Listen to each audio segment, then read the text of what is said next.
The world has gone online. I know, we found pastors learning that church services have to be online now. We're finding education, classrooms have to be online now. All kind of events, conferences, workshops have moved online. Something else that's going online is fundraising events. Those big events that happen in hotel ballrooms or in other venues are now having to move online as well. So how do we do it? How do we do it effectively? And how do we still make it just as successful? Today, I'm going to talk about how to take your live physical event, take that online.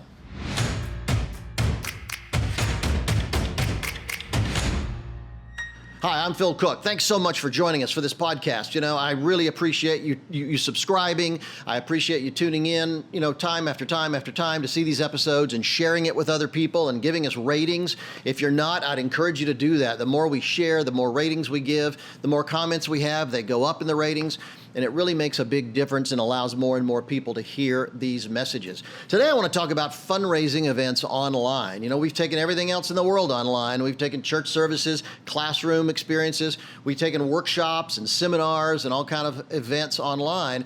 And now we're finding, yes, we have to do fundraising events online as well. And here's the thing.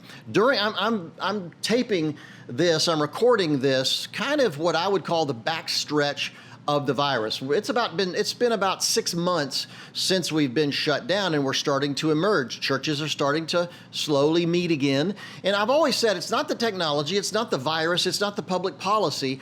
It's when people are going to feel comfortable coming back. And I just think that means it's going to be longer than we think. So we may get back to work, we may be doing other things, but when it comes to big gatherings, as of this week, I just saw that so far, the University of Oklahoma, where I got my master's degree, is moving forward with their football season, but they're only going to allow 20,000 people into a stadium that seats 65,000 people. So it's going to be like that in fits and starts for a while in every aspect of our lives. And so we have to come to terms with the fact that if you're a nonprofit leader or if you're a church leader or you're doing something in the ministry realm and have to do a fundraising event, I want to share a little insight on what we've experienced. We've done fundraising online events for a number of big organizations in the last year who have moved their work online. And here's a couple, really a handful of things that I'd like you to consider and to think about. Number one is, I've said this in some other areas, and that is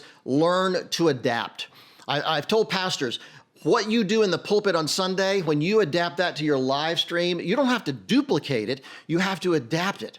I live and work in Hollywood, and when a Hollywood producer buys a book to make into a movie, he doesn't film the book. It would be a 99-hour book. He has to adapt it. He has to take scenes from it, pull the essential story arc out. Sometimes that means doing composite characters where you combine 2 or 3 characters into one. It means eliminating scenes. It means moving things around. The screenplay, the Oscar for that screenplay is called Best Adapted Screenplay. It wasn't original.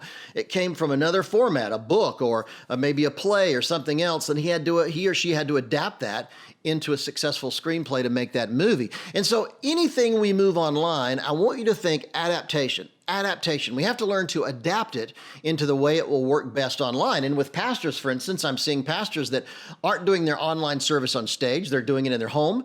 Maybe they're doing it at a bar high table with a stool. Any other venue that works best and helps you focus. I don't want to see wide shots. I don't care about your piano or potted plants or the floor or the background. When it comes to teaching online, I want to get in close. So that's another example of how we need to think adaptation when it comes to moving things online. So here's some things that are really important to consider once we've adapted it, once we're open to adapting it, and know that fundraising event we did in the hotel ballroom last year or at the city aquarium or some other big cool venue, once we realize we don't have to duplicate that, now we can think about what works best online. Here's what I'd like you to think about. Now, there's 2 schools of thought when it comes to fundraising events. One is a celebrity-driven event versus what I would call an authentic, real-driven event with the leaders of that organization. Now, both are valid, by the way. Both are good. It's not an either or.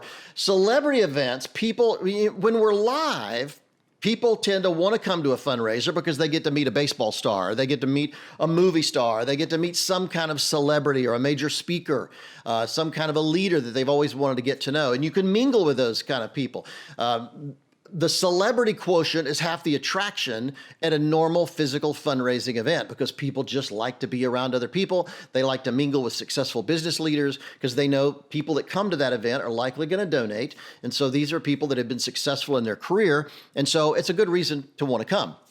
But there's also a just as significant school of thought that I want the real leaders to speak. Now, we did this for one global Christian organization recently, and we decided to go this route because this is an organization that's involved in humanitarian projects all over the world, and they wanted to hear from the territorial leaders of those projects. So having the celebrities there wasn't nearly as important, they felt, to having real leaders tell the genuine story of what they do. Again, you know what? And some of it comes from who you're inviting. If you're opening your fundraising event to anybody, maybe the celebrity thing might be the way to go because that will help you obviously attract a crowd. In your marketing, in your promotions, that celebrity stuff will really help attract a crowd. This one organization we went with that did the authentic, real leaders, they were inviting just a handful. I think it was about 150 of their high donors. And so those were people that already knew the ministry. They already knew the organization and the work that they did.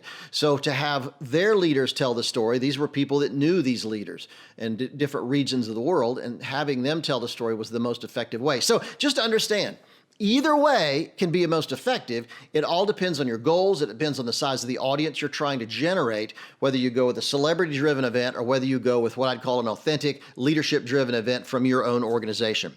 Now, let me say this. I've seen no evidence whatsoever that doing a fundraising event pre-taped or live, I've seen no evidence that either one is best. If you shoot it well, the audience doesn't know if it's pre-taped or live. Now, some organizations we've worked with have done maybe 90% of the event pre-taped. We shot it ahead of time, edited ahead of time, and at the very end, they went live to close the deal, if you will. Others leave it online, pre-tape the whole event. So here's the thing. It's much like doing a worship service online. I know pastors that are afraid of lighting problems. They're afraid of Wi-Fi issues. They're afraid of what might go down at any given moment. So they're worried about being live. And so they prefer to pre-tape. But let me just say, you can relax because I've never seen any evidence that being pre-taped or being live generates more income or makes a bigger difference or people even notice. So you do what you feel comfortable for you. If you want to take the safe route, maybe you do it pre-tape. But if you like to live on the edge, or if you have a reveal of something that's just happened the day of the event, you could want to go live or make it partially live. This next thing I would say, if whatever rundown you use for last year's event or whatever the rundown you were thinking of for this year's event before you decided to go online, throw it out the window.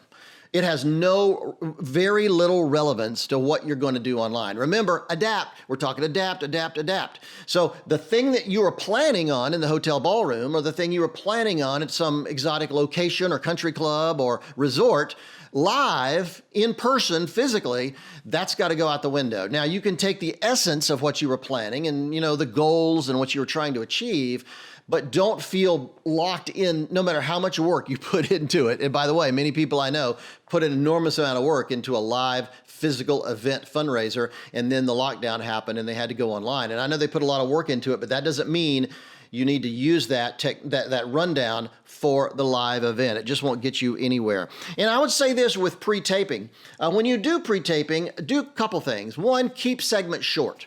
Now, this is true really whether you do it pre-taped or live, but try to keep your segments 5 minutes or less. For instance, if you're hearing from your global representatives doing outreach work around the world and they're reporting in, keep those short and sweet. Don't let anybody preach a sermon. Don't let them go off on a rant. Just keep those things short and sweet. And I would encourage you, make those reports come in from a Zoom call or from a phone. Have them record it on their phone because I believe when it comes to online events, particularly something that you want the feeling is a live event, don't make it so slick it looks like a TV program. It should be a little rough around the edges. So I like the fact that your remote speakers maybe come in and record it on a phone or they come in on a Zoom link.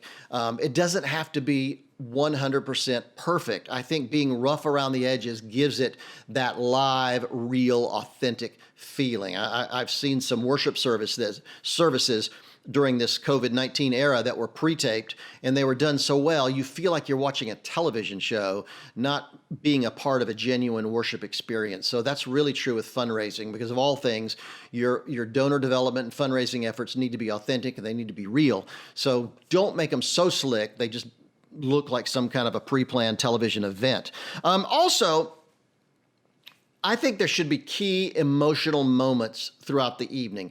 Keep in mind, when it comes to giving, you want to tug at people's heartstrings. Now, I'm not saying it's manipulation, but if you want to tell the genuine story of what you do, I've often told people that I want to see.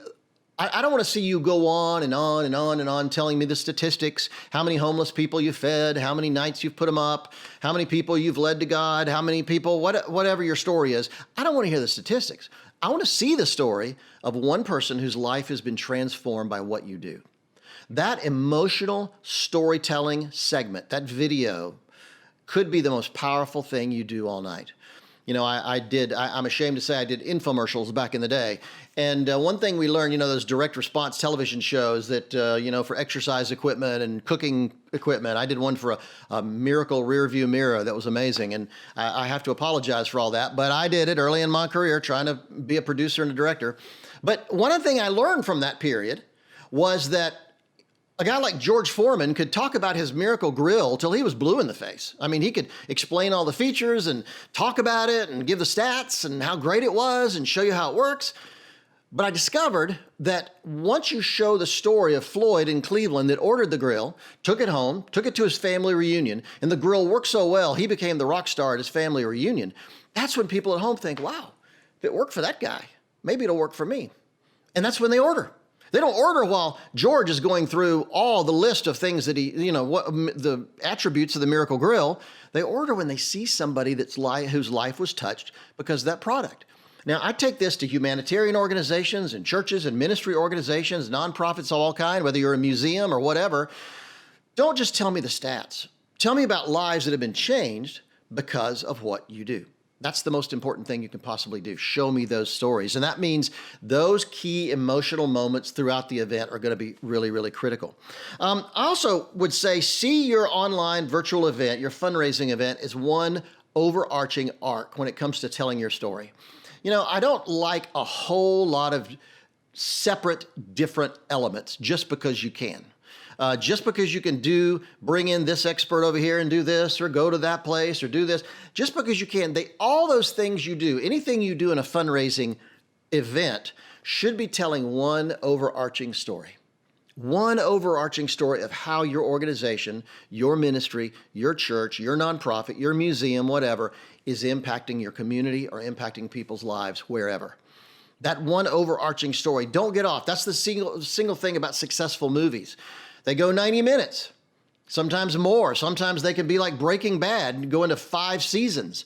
And that's 1 million episodes. That's a ton. But they're still telling one overarching story. No matter how many rabbit trails they go off on, they can always come back to that one overarching story. And the last thing I would say is, remember, it's not about you. It's ultimately about the work you're doing and the lives you're changing. Now, I think this is kind of important to remember that a lot of people are being affected by these kind of online events right now. People are being impacted in many ways, and it's really hard for people to want to donate money. It's asking for money is difficult. I get your challenge. I know what you're doing. But let me tell you, if you take the focus off of you and off your organization, put the focus on the people whose lives you're changing, that's what will make people want to be inspired to get behind what you do. It's not just about you. It's not just about your organization. If you prattle on for 90 minutes and you're just talking about your organization and how awesome it is, it's okay, but that's not going to really get excited. But when you show the result of what you do, the result of the impact you're making on people's lives, that's when people get a little excited. And that's when they feel like this is a bigger vision that I would like to align with and be a part of.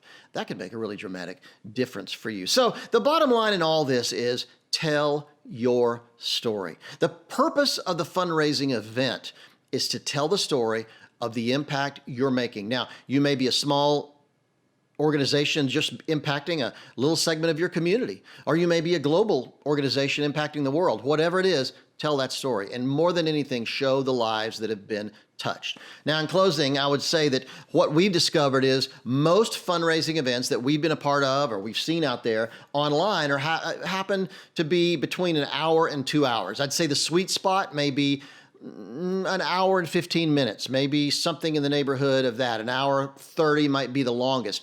The thing you have to remember is that your audience is not at that ballroom having dinner. They're not trapped in a room. You don't have them at that country club or that resort hotel. You don't have them stuck where they can't leave. They're at home. This is online. This is digital, which means they can get up anytime they want to. They can turn you off. They can walk into the other room and have dinner. They can go whatever. They're highly distracted, particularly if they have kids running around. So here's the thing to think about. What can you do that will be so compelling, it will force them to want to lock in with you for that hour or that 90 minutes? That should be the overarching question you ask during the entire development phase of this project. What will keep them tuned in? Let me tell you, attention is the currency of this moment. The COVID-19 thing has driven everybody home. And the problem is they have a lot to do when they get home. They have a lot they can do. I should say they have a lot they can do at home. So think of how you could present the case for the work you're doing and why they should support it in a way that's so compelling that it makes them really glue into your message. And I would even encourage them at the opening of your event, hey, find a distracted moment when you can watch this, or get in if you're sitting emails ahead, or if this is something they can download later, whatever circumstances are, encourage them to get alone during this time. Get away from their phone, get away from their computer, get away from where they're going to be distracted, and whatever it takes to help them focus on your message. Donor development is gone online, and I'll be doing some follow-ups to this because let me tell you, after this virus, things are not going to go back to the way they were. You've heard that a million times, but even when it comes to donor development and fundraising, we're seeing some changes out there that I think are going to be lasting. I think there's certain events that will continue to be online, and there's certain events that'll go back. But remember, as I've said earlier, it's not the technology, it's not the vaccine, it's not the public policy, it's when will they be comfortable actually gathering at that resort or gathering at that hotel ballroom to come to your event in the future. And until that happens, until they are, you need to think online. The digital world has changed everything. I've done a book recently called Maximize Your Influence, how digital media can transform your ministry, your church, and you. I'd encourage you to get that book. You can go to influencematters.com, our website that's designed to help people donate to the Influence Lab. We have a remarkable nonprofit called the Influence Lab whose focus is training people, Christians particularly internationally, to use media more effectively. And when you donate to that organization, we'll send you a book. Just go to influencematters.com, and find out about my book, because it will really teach you. It opens with a chapter on digital thinking, how we need to be changing the way we think to negotiate and lead in this digital world that we find ourselves in. Get the book. It'll change your life. And share this video. If you know people that are struggling with their fundraiser for the year and trying to figure out what to do, send them this podcast, because it will dramatically help them understand how to open up the digital realm to make a difference for their organization. Thanks for watching.